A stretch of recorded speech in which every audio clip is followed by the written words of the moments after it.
আসসালামু আলাইকুম এভরিওয়ান। আজকে রান্না করব লটকা শুটকি। প্রথমে কড়াই তেল দিয়ে দেব রসুন কুচি আর পেঁয়াজ কুচি দিয়ে তেলের সাথে এটাকে একটু হালকা ভেজে নেব।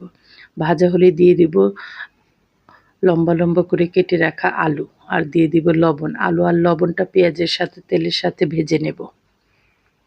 দিয়ে দিব মরিচের গুঁড়া, হলুদের গুঁড়া, ধনিয়ার গুঁড়া দিয়ে এটাকে মশলার সাথে মিশিয়ে আলুটাকে তেলের সাথে ভাজবো।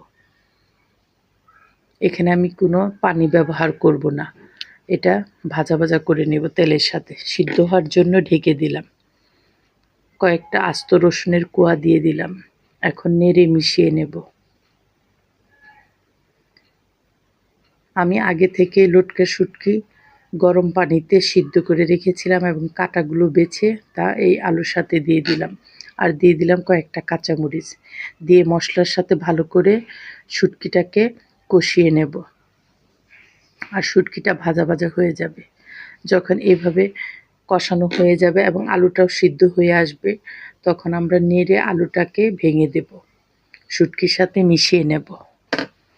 শুটকির সাথে এরকম ভাজা ভাজা হলে